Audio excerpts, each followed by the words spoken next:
Hello, everyone. Welcome to New Dice Please, Bite-sized Blood Bowl podcast, brought to you by the people at Blood Bowl Live for part 3 of our special daily episodes about our trip down to Cake or Death in Yeovil. My name is Chris. Joining me, Mr. Scott Bryant. Scott, what's your favourite smell? This is why I hate going When first. I need to do 5 of these in a row, they get desperate. Okay. And We're only on the third one. this is only You know number what? 3. Favorite smell is the first time you go to the sea, to the beach, and you can just smell it for the first time. It's that lovely sort of embrace, that the saltiness, the tang, the bits, all of those senses. Yeah, that's mine. Beautifully poetic. Joining us Thank also you. Mr. Tom Feeks. Tom, what's your favourite smell? Uh, baked banana bread, freshly baked banana bread in the oven. Yeah, that is good. That is good. I'm really not sure on this one. I think it is. I think it is probably like something fresh baked. Maybe like a fresh baked sausage roll. Because I do Ooh, love my yeah. sausage rolls. I think I'm going to go for that. For reference, Do you, Tom oh, Tom Hoffel said petrol. That was petrol. on my short list. I mean, See, I was going to go as well. The other one I was going to go for was coffee. A fresh jar of coffee when you break the seal, that's just an absolute rush. Or is it just Maybe me? I maybe think I we just have can. cheap coffee. I just for me that's not. I mean, he's We're not talk- here, but we can all agree that petrol's the worst of those three, right? yeah, No, to be petrol's fair, absolutely it was one on my step. short list. As your best smell. No, it was on the short list. It didn't make it past banana bread. A smell. It's not a good smell. It's just like you're I about to explode I and burn weirdly horribly like with it. third-degree burns. Yeah. No, Talking of Tom Hovel, have you just seen the audacity of the man? You yeah, can I've keep this in the just podcast. Sorry, I can't make it. Loving the hard life at the moment, and and this he won't be good on the podcast. no, But it's a I will just picture of hold a it up bar. Yeah, so for those so of for it. That's context, what we Tom just Hovel said. right now, we're here on a bank holiday making sure that we've got podcasts to put out, and he's in Lisbon on holiday. So yeah, the nerve of the man. I take my support for petrol away from him then. Well, we're not Shame. here to talk about smells or Tom Hovel. No, we are here for episode 3 of our daily Cake or Death diaries. Trying to remember what happens in episode 3. I think we're talking about games 2 and 3 of the tournament, possibly. Who knows? Enjoy.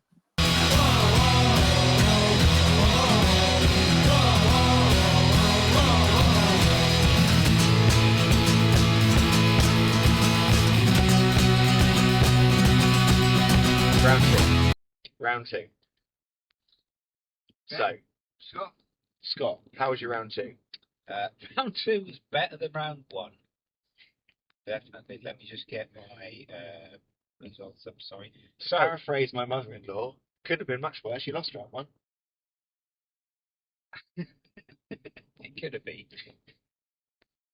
But anyway, round two, I was playing Dave. Morning, Dave. Evening, Dave. If you are listening to this, and Good night, Dave. Good night, Dave. Sleep tight. Don't have any bad dreams about pink owls under your bed. Playing his Norse, the Las Vegas Raiders. And Dave decided to go with Mighty Blow Berserker, Tackle, and so Scott, sorry, this is the joy of the M25, and right. Why have you apologised? The camera's there. No one noticed the fact you just dropped that. Okay. Yeah. I was just trying to that seamless professionalism that we strive. Well, it wasn't seamless because you referenced it. Okay. I'm just conscious of every little thing that takes you a further step away from your son. You ever seen road rage in a car? In the same car. Anyway, back to the real world. There were 12 players, one of whom was the North Star player, Ivar Eriksson, and his raiding party special ability. Again, after the first round one defeat, I thought let's stick with the culture of YOLO. So went heavy, started well. 2 casualties in first few moves. I scored a touchdown after turn 1, and then I had a pretty good kick at Dave's turn, his turn 1, which meant I was able to pressurize the ball, get a ball, and score again on turn 4. Had a casualty, so got rid of him. He also had a pig sent off, which I didn't record, but there you go. And I also scored on turn 8. So playing quite high line, high pressure. What else? So as soon as there was a mistake, strip baller was in, War Dance of Attack was in, and I think on both occasions when I hit his Valkyrie, it was with a 1 dice hit, and one was stumble, one was pow.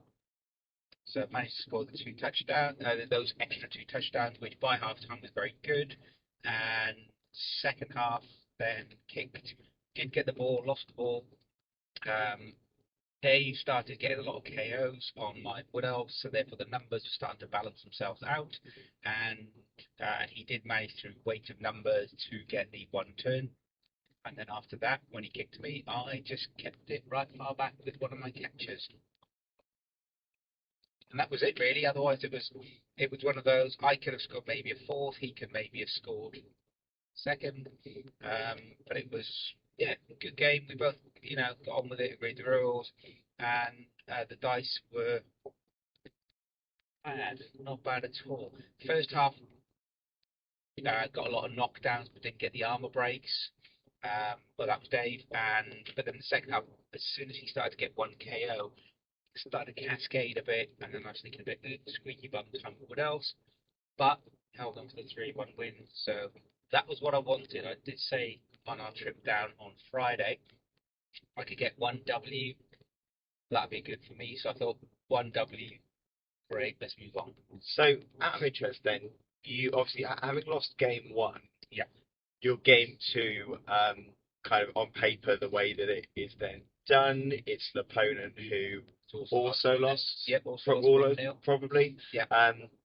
Did you? You sounds like your first game was kind of quite close. So sort of, if your first game was a loss that maybe you either weren't expecting or didn't deserve, game 2 against someone who also lost, where did you feel like you were like level wise? Did you think like did you feel this was a easy game and that you kind of shouldn't have been in the kind of first loss group? Like where did you kind of feel?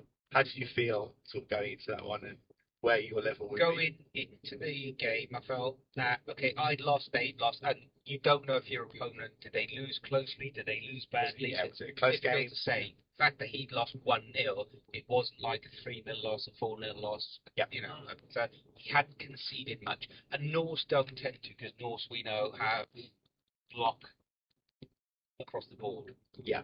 For me, as he decided to kick to me, so again that supported my notion of, well, okay, if we're going to go score early, put the pressure back on.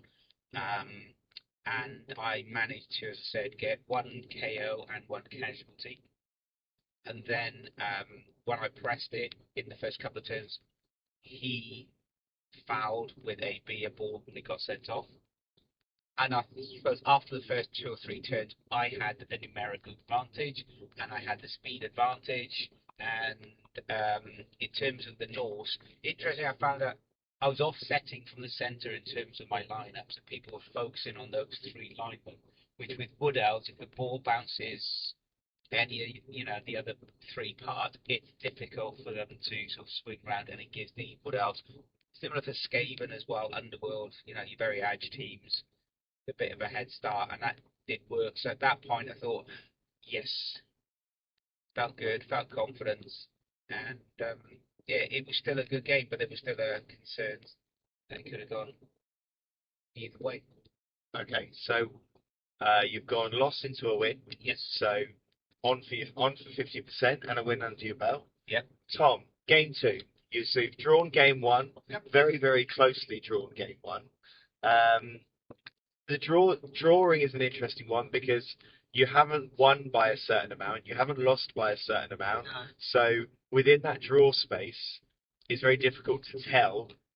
It's much more difficult to tell kind of what the kind of person you're up against. So how did your game 2 go? So kind of game 2 was that kind of story of that second difficult album kind of thing, on the basis that I was playing Tom, did you mention in your first game that you should have won?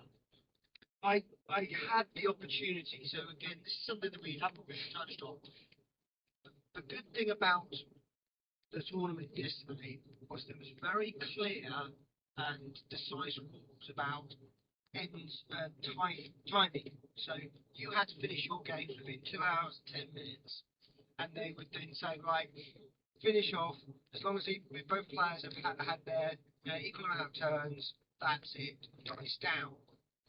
Unfortunately, for my first game, dice down meant that I was right by the touchline of my opposition, and the next turn I was. You mean the touchdown zone? Right? Yeah, touchdown zone. Sorry, just the one square before. With my brother, there was no one near me to be able to actually stop me scoring next turn. However, the buzzer went. I had to put dice down. Be unfortunate. The next game I played against an Elven Union team late to the party. I'm really sorry I forgot the gentleman's name. He's Bridge 15 on tour play. This was an interesting one on the basis that it's a game where basic kind of housekeeping I think should have come into play. The reason why is that I was playing against an Elven Union team, and they had Jordan Fresh Breeze in the team. So they had 12 players in total. And to cut a long story short, I lost 3-0. However, at half time, there was a realisation, and it was a genuine mistake, it wasn't no underhand, that my opponent had not taken 12 players out of his bag, but 13. So, in fact, for the first half, he was playing with 12 players on the pitch and one in reserve. So, it was a bit of a, right. But we've gone so far, we've gone through a whole half, none of us had actually realised. Equally, I was still smarting on the basis that his first turn, his first ever move, he blocked one of my linemen and killed them. Now, this is not on. I thought this was going to be resilient. But anyway, bye's a bye. But it kind of just reflected on my mind that not being rude or not being controversial about anyone, it's always just good practice just to double check both yourself, your team, and your opponent's team as well. At the start of the game. Yeah, it's tough, that, isn't it? Because you we all make no matter how long we've played for, we all make those kind of mistakes every now and again. Sorry, I actually did make that mistake in my Lizard Mathematics first. I actually used to put 12 on the page, but Chris checked, counted it, we took a lineman off, nothing had been done. So. I nearly had a chameleon that was just sat at the back, and someone was like, "Is he supposed to be on?" I was like, "Oh no, he's not." Yeah, we all do it. It's really unfortunate, for you, and it's very kind of very balanced of you to be like, he didn't realise that, but also neither did I, and that's fair. So what he then said was like, okay, I'm really sorry, completely my fault. Took obviously a lineman off, and then put Jordan Fresh Breeze in the bin, basically in the sin bin, and he did not play any part of the second half. So I think it's good that you kind of, between the two of you, focusing on the fact that you both wanted to kind of enjoy the game, but this had happened. You kind of rather than kind of getting a TO over to give a ruling, he was like, you know what, this has happened, this is what I'm willing to do, and you were like, yeah, fine. So I think it's really good that you have managed that on the pitch in something that you both, feel was relatively fair. You said the game was 1-0 at that point. The game ended 3-0. So, yeah, he did get the better of me. I think it's one of those things. As we mentioned before, it was only my third ever game playing dwarves. Yeah. And I've played yourself in a friendly. I've played vampires, and now I'm playing elves. So elves are, as everyone knows, a different beast. That 2+ edge, regardless of whether you've got tackle or not, they just go through you like the butter, the knife through hot butter. So it's that kind of interesting thing. So there's a lot of learnings in that game. The way that you need to kind of keep your dwarf team quite spread out, but equally, that movement on elves is is phenomenal. That kind of hit and run kind of mentality they do, where they come in and do a blitz and they move that main position back. So yeah, hard fought one, but a lot of learnings from it. So that's a draw and a loss for you so far. Yeah. So, Chris, we go to the Ducks' second match and another corn. Corn this time, yeah. It's Chaos first game. So then corn. Yeah. So, Mr. Brian Beasley. Yes. Brian Beasley, sorry. Hello, Brian, wherever you are in the world. What was Brian like to play with? So again, it was really nice. Like, off the start of the game, he was very clear what he was and was not kind of classing as a kind of within his dice rolling. He was very clear, like, I roll the dice like this. If this doesn't happen, I do not count it.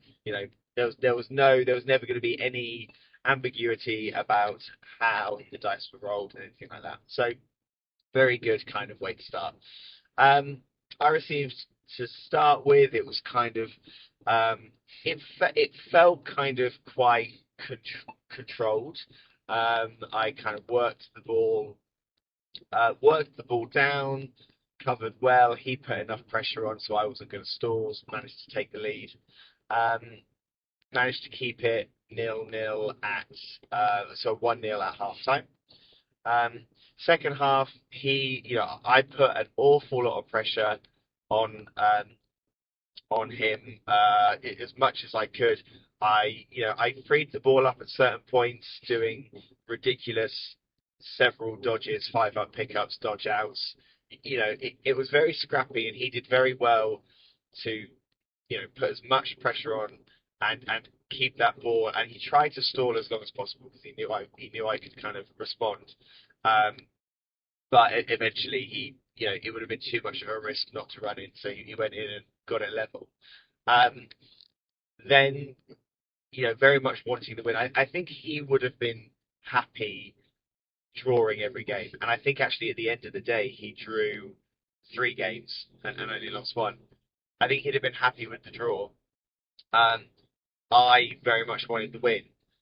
So turn 50, and I had to just leave a skink with a ball with 2 skinks either side, completely in the open, in the hope that he can't blitz all 3 of them. So at least 2 of those skinks are going to be alive by next turn.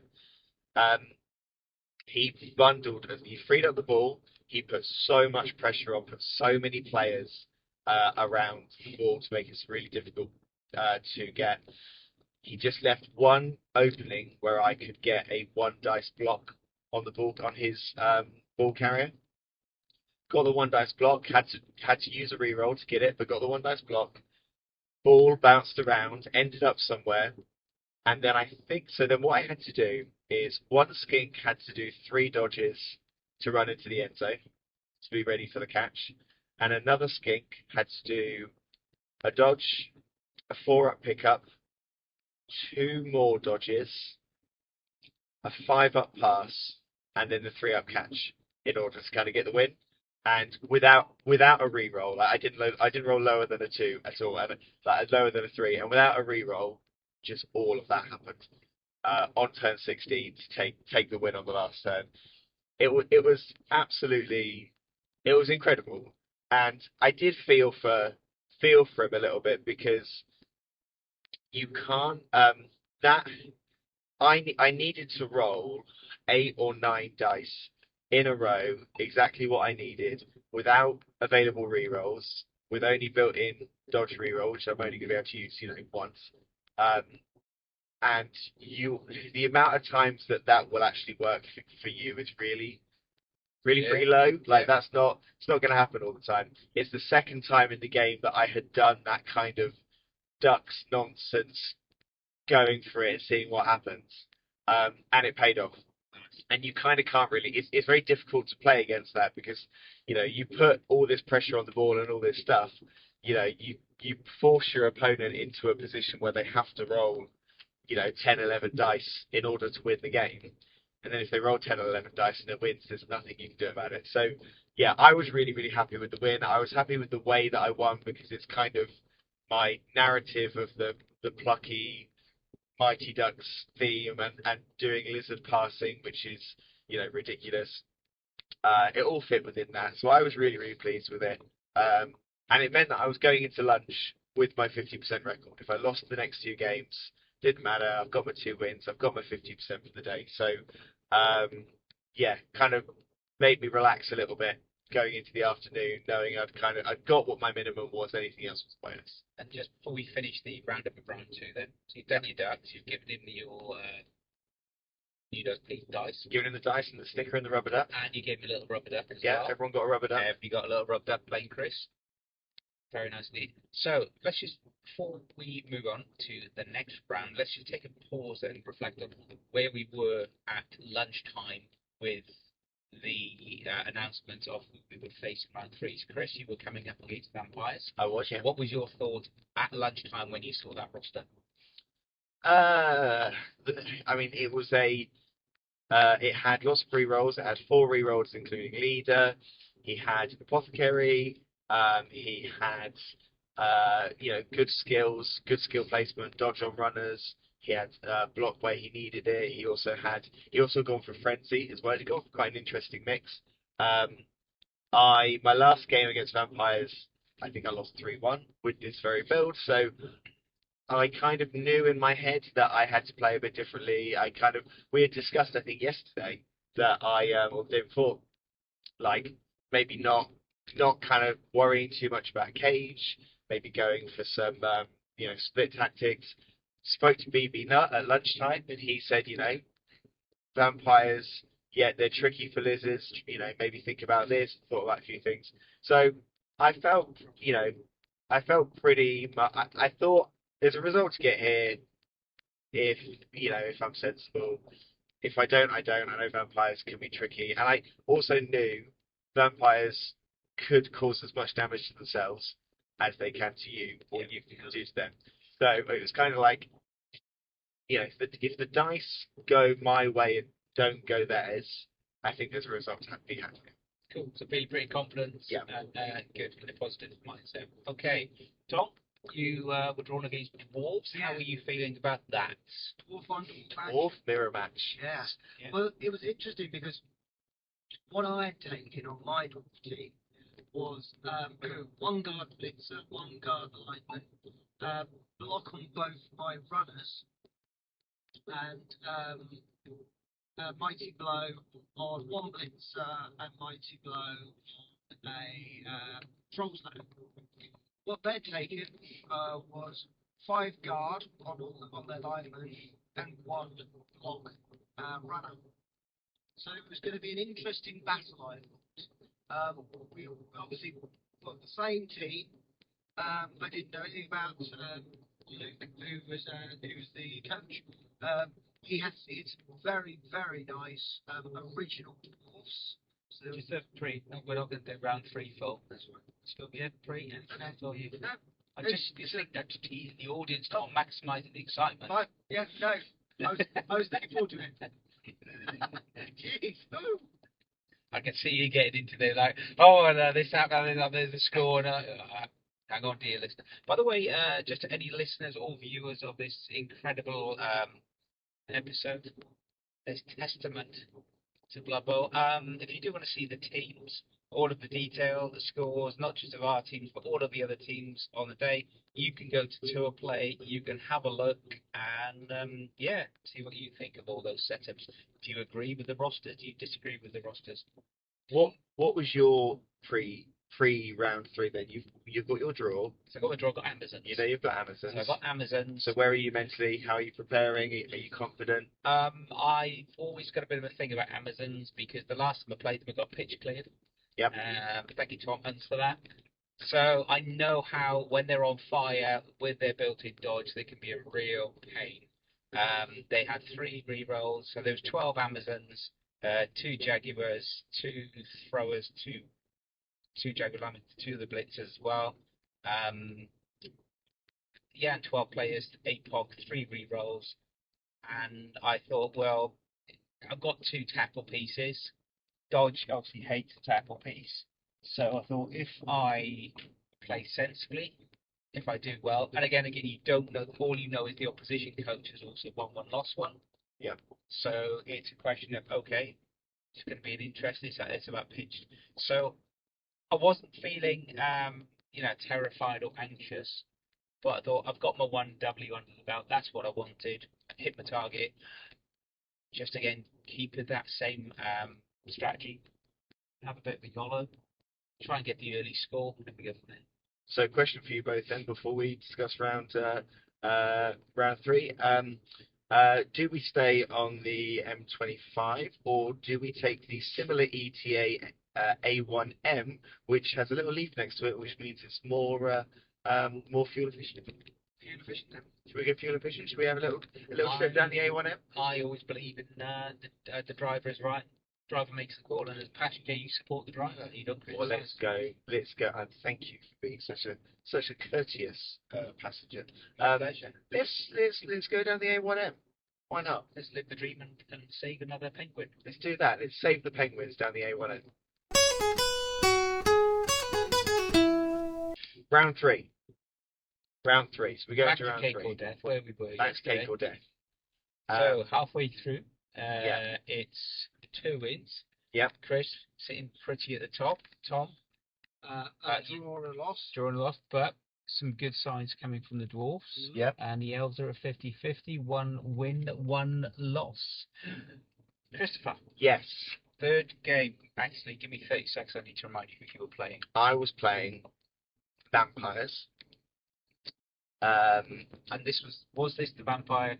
It wasn't the vampire Different team. vampire You would team. have seen that Tom. Different vampire team. Yeah, it was a very, very nice guy. After lunch, I thought the games after lunch were quite nice because they forced us, like, Tio kind of almost forced people to take a lunch break. You had to have that gap. But then when it got towards the end of the break, with 10 minutes left or so, he was like, if you want to get started soon, you can. Which meant that I was sat with my opponent, kind of getting things out and kind of having a bit more time to just have a bit of a chat before the pressure of starting. Yeah. Time-wise, so that was really good. So we had a nice chat beforehand. He was a nice guy. He'd also got 2 wins in a row. He had got I can't remember what his second game was, but his first game was a 3-2 win over Lizards, which was a bit daunting. And he told me in that game he was basically 3-0 up and was pushing for his 4th touchdown, but in pushing for touchdown number 4, he then conceded 2. So it was a very typical vampire. Well, it was a typical version of what vampires can be. He had 4 rerolls, which he burned through in both halves pretty quickly, because Bloodlust was failing, other stuff was failing. Tom, he was aspiring to be like you. He was rolling so many ones. In the second half, in one turn, he must have rolled. One player must have rolled 5 in a row. So, or like he rolled a 1 on Bloodlust, re-rolled it. He rolled a 1 on Bloodlust. He re-rolled that into another 1. He then changed his action to head towards a thrall. He got to the thrall. He rushed to get to the thrall. Rolled a 1. Had to use a team reroll to survive that. I think he passed that one, and then bit the thrall, and I think took the thrall out of the game. So it was just a terrible, it was a classic example of how vampires can explode on themselves. Yeah. And that's what happened. I took the lead. It was close. It was scrappy, and then I just started to remove his thralls. The vampires not so much, but I very quickly got him down to just having no thralls on the pitch, which meant when Bloodlust fails, there's just not a lot he could do. And I was starting to get frustrated for him because he could be NAF world champion, and he would have lost that game 3-0 because his dice just let him down in so many respects. So that was really tough for him. Got the 1-0, got the 2-0, and then he had 2 turns to score, but very few players on the pitch. Was rolling block dice and getting both downs, and with no rerolls, and I had block everywhere, so put the pressure on with Skinks and Saurus, managed to get 3-0 at the very end. So a really unfortunate game for him. I think he is a much better player than his dice allowed him to be in that game. So full credit to him for staying so kind of enthusiastic and chatty and friendly throughout the game, because like anyone would get so downhearted when the dice are so against you, you can't do anything. So I think I was quite fortunate in a way, but absolutely thrilled to be at that stage in the tournament with 3 wins from 3. Excellent. You were playing, the name of the team is the Nachtaffen Terrors. Yes. Is Nachtaffen. Is that German? I'm not sure how you pronounce it. Okay, apologies to all our international viewers if I have butchered that. And you were playing Sam like Scar? Yeah. Hello, Sam. Absolute, very, very, very nice guy. I recognised his tour play name, so wonder whether there is another tournament we've both been at, but I'm not sure. I've never played him before, but think maybe our tournaments have crossed paths. So 3 for 3. 3 for 3. And best standing so far for the Ducks. Yeah. Longest unbeaten tournaments. Yeah, never done 3 games. Never done 3 wins in a row before. So absolutely clicking your heels. Yeah, Feeling good. You would. When I saw you after Buzzing. that, your grin was more cheekier and your little dimples are there as ever. He came over to me, he's shaking hands. I did. I couldn't quite believe what was happening. I was really, exceeding all expectations for the day, and take it. As long as that's all you shared with Tom is shaking hands, that's all that matters. So, Tom. Yes. Dwarf on dwarf hot action. Yep. You were playing the Angrand Avengers. I can't remember the coach's name. Luke, who's also known as Milso. Yes. Yes. Very nice. Tell us about your dwarf on dwarf. That game was the epitome of why we play the game. It was such a fun game. Luke was a brilliant opponent. As I say, he brought original dwarfs, which next to mine looked like the kind of Primaris glow up. Enormous. Yours were in HD, and his were. Exactly. It was hilarious. And as I say, he brought full guard apart from one block runner. And we jokingly said right at the beginning, well, this is going to be fun. We're just going to be moving between like 2 to 3 squares between the halfway line, but it wasn't. Completely opposite. There were some great runs. So first of all, I received the ball, and after a lot of scrum in the centre, I made a break for it with one of my runners. And I rushed to the square before the touchline, and then I rushed again onto the touchline, and nothing was tripped by a game. Tripped me up. And I used a reroll, and it was 1 into a 1. Back on 4. Yeah, exactly.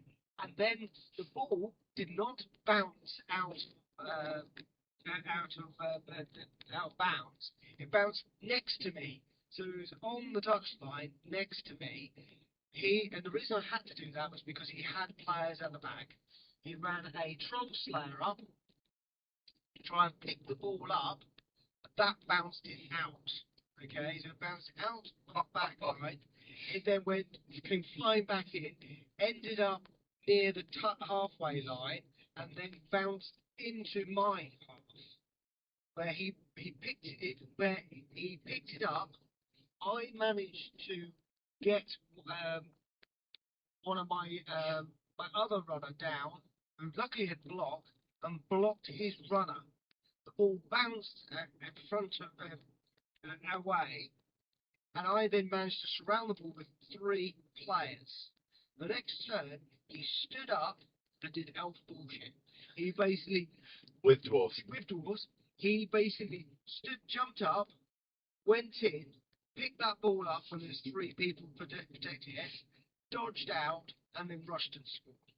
So I was 1-0 down, but I have to say it was a worthy 1-0 at that first half. We'd caused casualties on both sides, one apiece. And then the second turn, he obviously had the ball. Can't remember how it all planned out, but it ended up with me having the ball this time, and taking it off him, and finally scoring. And I think I scored on turn 40.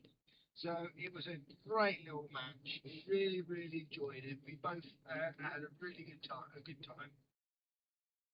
It's funny you mentioned like dwarfs doing elf bullshit, because we've seen in ATBBL in our league a few times where like we've had dwarf coaches who have scored, you know, two or three touchdowns a half, and we've had dwarf coaches who have done 6-up pass and catches and stuff, and done stuff that is not very dwarf. But the dwarves have some edge 3 in their ranks. They have some kind, the dwarves can do some of that stuff as well as lizards. Like, I don't know what a dwarf's passing stat is, but a skinks is 4+. Yeah. You can do it. It's going to be difficult. It's unlikely. The odds are against you, but you can do it, and it's so much more entertaining when it happens. The one thing I do have to say, he did a long ball. So he did a long ball from his catcher. From his catcher. Runner. All the way down into my half, and obviously it was inaccurate. But because he was playing against me, my dwarfs, and he'd made such a distance, it was worth it. And I was like, oh, that's out of the box kind of thinking. Was anyone there to catch it? Yeah, one of his players was. Oh, okay, I wondered whether it was a Tom Hovel long bong to no one. No, but he'd sneakily nipped someone round the other side, and he was in scoring distance, and he judged it perfectly because he had 2 turns to go and pick that ball up. Because if he'd caught it, that was his first turn, but he missed it because obviously he was inaccurate. But he still had another turn to pick that ball up. So yeah, very good. Incredible. Good stuff. Well, so that's Bash v Bash. Yeah. Amazons versus Wood Elves. Lots of edge and dodge and whatever. Like, how has it gone? How has the comeback fully begun? Yes, I am pleased to say that the comeback, the resurgence of the Woodies was definitely in flow. I played a gentleman called Gary Clark. What can I say about Gary Clark? Man, myth, legend.